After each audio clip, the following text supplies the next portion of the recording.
you're living in the past, you're going to be depressed because you are rehashing things that happened to you that are not going to happen again. If you're living in the future, you're going to be anxious because you are anticipating what's coming or you're wishing for things that aren't happening yet. Being in the present is where the gold is. Being in the present moment is where you will have the greatest control, where you will feel the most at ease, and where happiness flourishes. There's a super tight connection between happiness and the ability to live in the present moment. A lot of people believe that happiness is tied to the things that happen to you. Not so at all. In fact, there is a professor of positive psychology. He's one of the grandfathers of the movement. He teaches at the University of Pennsylvania. His name is Martin Seligman, and he's studied happiness for decades. Now, one of the things that we've talked about a lot is that 40% of your happiness levels are preset by genetics. 60% you are in complete control of. And one of the things that this professor has discovered is that it doesn't matter what's happened to you. In fact, some of the people that have had the worst things happen to them, like people that have survived the Holocaust, are actually the happiest and most grateful people in the world.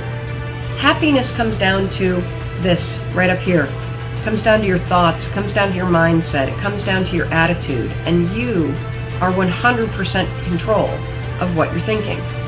You may not be in control of how you feel in the moment, but you can always, always, always, always be in control of what you think. And that will change how you're feeling. One of the most powerful things that you can do in terms of think, and this gets back to Strick's question, is how do you be present?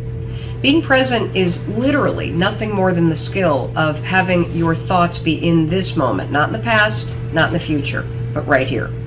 The way that you teach yourself how to do that is that the moment that you catch yourself being distracted, the moment you catch yourself starting to worry, the moment you catch yourself drifting to the future or drifting to the past, that's a moment of tremendous power because you basically just woke up. You basically just noticed that you're not here in this particular moment.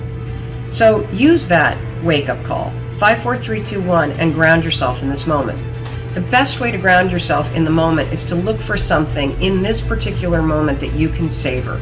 Now, I'm using the word savor on purpose because it's the word that psychologists use to describe what happens when you find something in this moment right now, right here, right now, to focus on and to appreciate.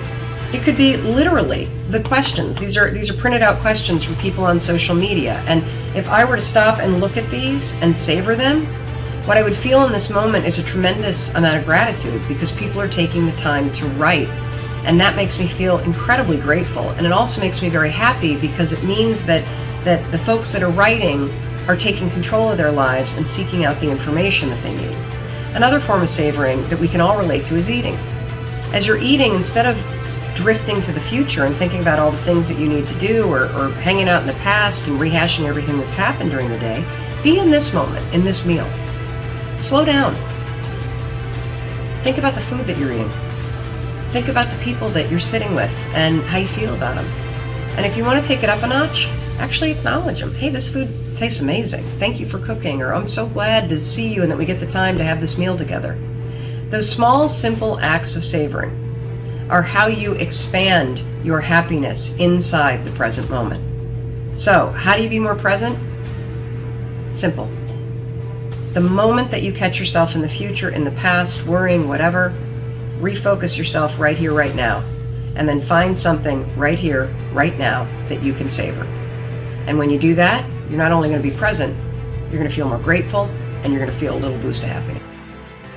Every single one of us who both dreams and creates things faces voices of dissent, both from people that we know, from people that we don't know, and very often the most deadly comes from within.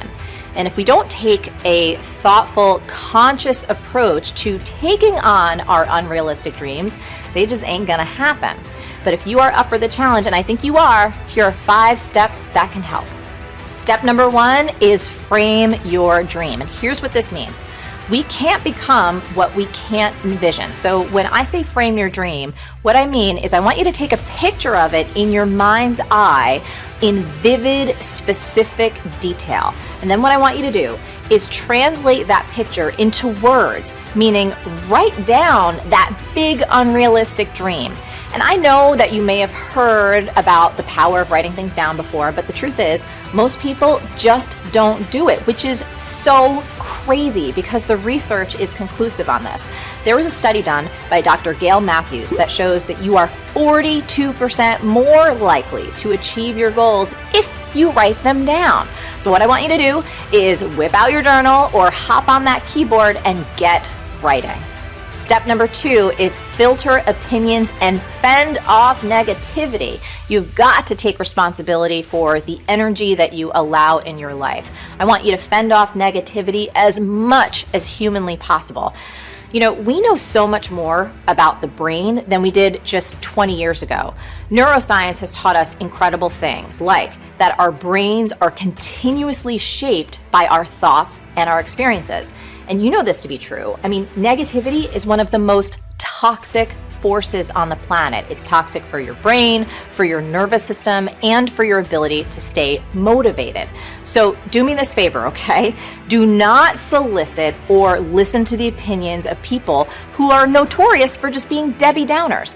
The one mistake that I've seen people make consistently is they almost habitually talk to the exact person who is the most likely to shoot them down and make them feel like crap. So don't do that. And here's another key. I want you to always consider the source. Meaning, don't put a lot of stock into other people's opinions unless they're actually out there consistently taking risks and being brave and actually making things happen. I mean, if you think about it, let's say, I don't know, you wanted to climb Mount Everest. Would you ever take advice from someone who's never even attempted the summit? No, of course not. That would be crazy. So don't take advice from anyone unless you really think it through.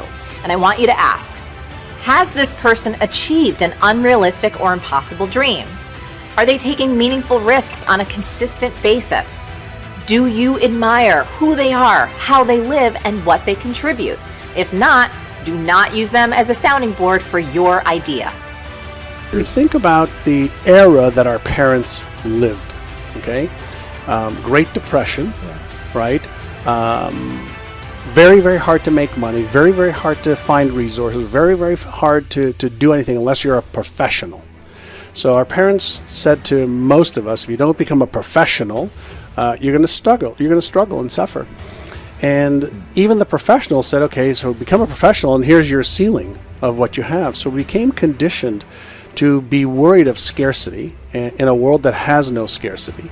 We became conditioned to having certain beliefs about what's possible or not possible.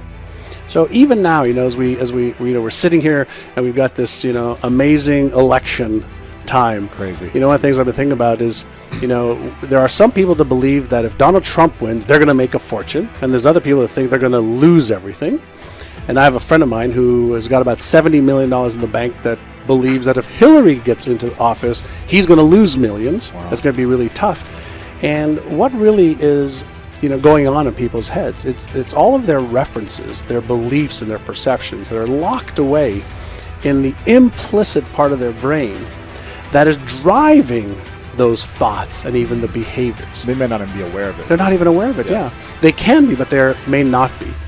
And so what we really have to go back to focus on is it really makes no difference who becomes president or who doesn't. If you have the belief that regardless of what happens in your external world, you can navigate towards the success that you want. That's a belief. And beliefs are the lens by which we actually see the world and by which we behave. And so if you want to change your results, don't focus on changing your behaviors, change your focus on the beliefs that drive your behaviors, right?